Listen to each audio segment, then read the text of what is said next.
ભજન કરો તમે આના દેહ આવું જીવન જીવવું છે.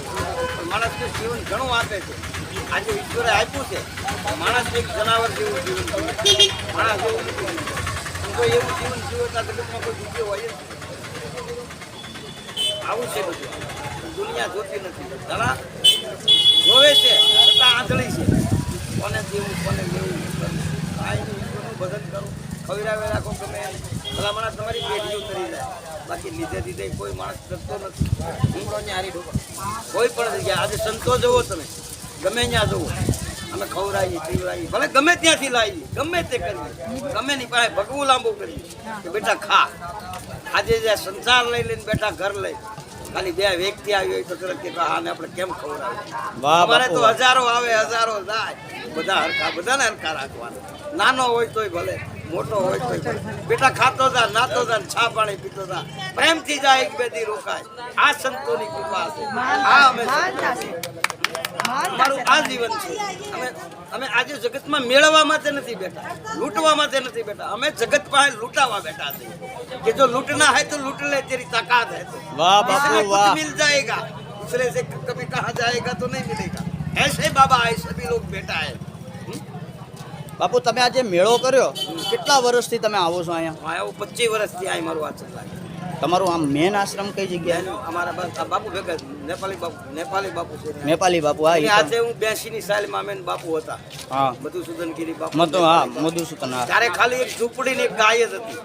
બાપુએ 25 વર્ષ ભજન કર્યું ખાલી એટલે 5 અખાડા એને બનાવ્યા 2 કરોડ રૂપિયા. આ ભજનની તાકાત છે. એને રૂપિયા નથી મેળવવા એને તો સાધુ માટે બધી સુવિધા કરવાની. આ અમારે નેપાળી બાપુ હતા. એટલે ભજન કરવું કાંઈ ઓલું નથી.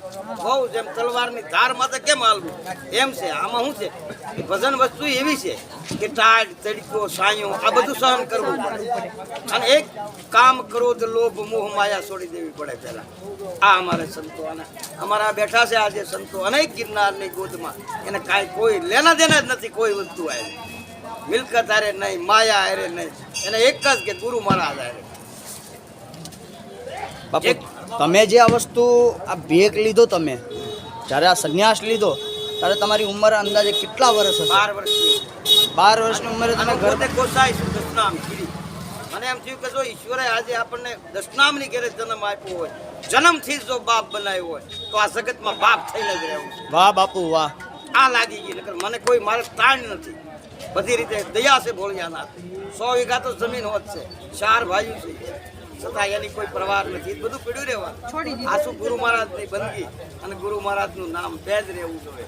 અને આ બે સિવાય જગતમાં ખોટું છે. એને રટી લો ને એના શરણ પકડી લો ગુરુ પકડીને તમે એટલે તમે તરીકે લાવો. આ જગતની અંદર આ જગતમાં કોઈ પણ વ્યક્તિ હોય ગુરુ અહીંયા તરતો નથી.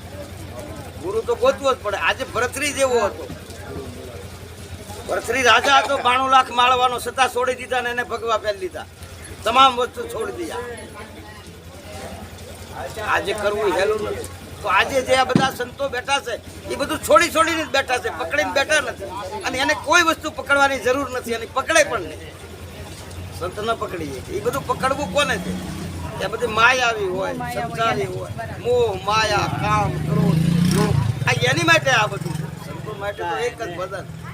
એ ભૂખ્યો તરીસો ગમે ત્યાં ઉભો રહે બેઠો રહે.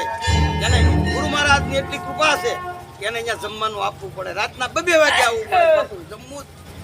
એની તાકાત છે ભજનની. આજે જંગલોમાં બેઠા હોય ગમે ત્યાં બેઠા હોય સંત તો એને કોઈ પણ વ્યક્તિ ના ઠેઠ આવે શું લેવા કે ભજન છે અને જો આ ભજન. નમો નારાયણ.